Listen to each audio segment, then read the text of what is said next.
안녕하세요. 김용진 목사입니다. 이 영상은 성경 통독하시는 데 도움을 드리기 위해 마련한 영상입니다. 통독을 하면서 익숙하지 않은 배경과 내용들로 인해 어려움을 겪는 성도분들이 조금이나마 도움이 될까 싶어 마련한 것인데요. 조금만 관심을 기울이시면 읽으시는데 유익이 있을 겁니다. 그럼 오늘 읽을 부분에 대한 안내를 해드리겠습니다.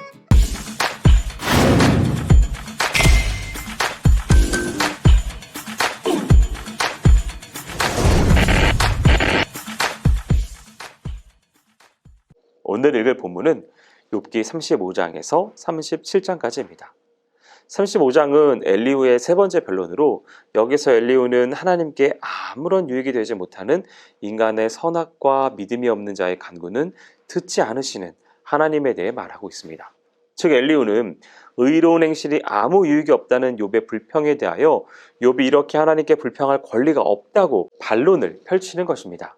의로운 행실이 아무 유익이 없다는 욥의 불평에 대해 엘리후는 인간의 어떠한 선악도 하나님께 아무런 영향을 주지 못한다고 답변합니다.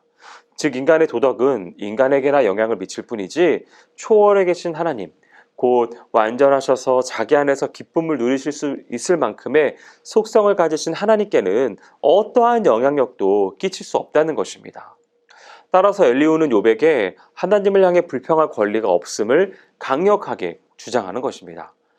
엘리후는 사람들이 하나님께 기도함에도 불구하고 응답받지 못하는 이유를 설명하고 있는데요. 거기서 자신의 간구에 하나님께서 답변하지 않으신다고 불평한 이 욥의 행위를 간접적으로 반박을 하고 있습니다. 엘리후의 논리에 의하면 고난 속에서 부르짖는 인간의 외침은 결코 하나님을 사모하면서 나온 것이 아니라 자기의 문제만을 해결하려고 하는 이기주의적이며 자기중심적인 생각의 그러한 표현이라고 하는 것입니다. 그러므로 사람들은 하나님으로부터 응답을 받지 못할 뿐만 아니라 자신의 악함을 더욱 분명히 하는 이중적인 모습만 나타내고 있다고 강변합니다. 이러한 논리를 통해 엘리후는 믿음이 없는 자의 기도를 듣지 않으시는 하나님의 속성과 욥의 간구가 잘못되었음을 드러내고 있습니다. 그러나 엘리후의 이와 같은 견해가 전적으로 옳은 것만은 아닙니다. 하나님은 인간의 선행과 순종과 사랑을 통해서도 기쁨을 얻으시기 때문입니다. 36장에서는 사람을 다스리는 하나님의 공의와 자연계를 통치하시는 하나님의 주권을 마지막으로 기록하여서 욥으로 하여금 회개하고 복종할 것을 강력하게 권고하고 있습니다. 앞선 변론에서 격양되었던 엘리후의 어조가 36장에서는 훨씬 좀 부드러워집니다. 엘리후는 자신의 변론에서 욥을 악인과 함께 사귀며 다니는 자, 악인과 함께 대답하는 자 등으로 지칭했어요. 좀 강하게 말했죠. 그리고 그는 하나님의 공의를 변호하기 위해서 욥을 정죄하기까지 했어요. 뿐만 아니라 헛되이 입을 열어서 지식 없는 말을 한다고 그렇게 비난까지 했습니다. 이런 엘리후의 강렬한 그 어투가 36장에서는 다소 부드러운 겉면과 조언의 형태로 변화되고 있습니다. 이는 엘리후의 변론이 비난과 책망에서 복종을 요구하는 충고로 전환되고 있음을 암시하는 것입니다. 즉 36장은 욥에게 하나님의 교훈의 진실성을 잊지 말고 하나님께서 과거에 행하신 일에 주의를 기울이시도록 충고하는 것입니다. 36장에는 하나님의 심판으로 말미암은 멸망보다는 하나님의 긍휼과 자비로 말미암는 회복이 강조되고 있습니다.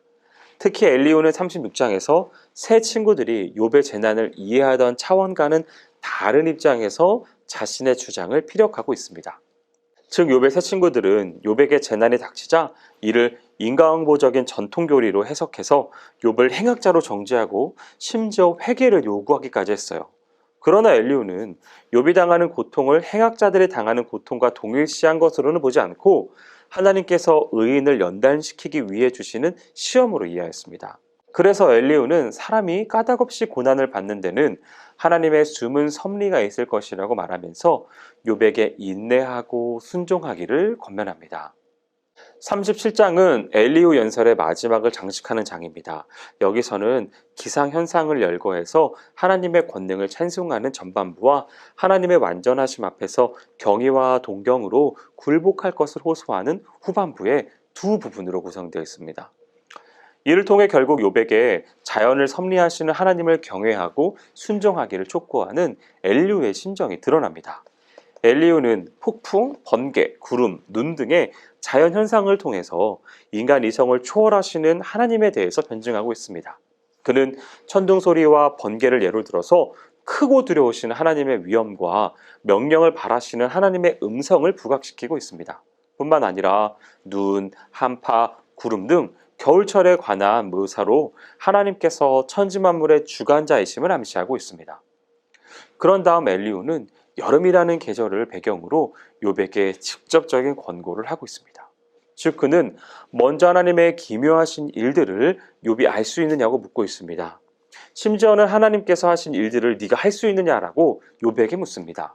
이러한 엘리후의 질문은 그에게 답변을 요구하는 것이 아니에요. 그것은 사람은 도저히 그럴 수 없다는 강한 부정을 암시하려는 것입니다.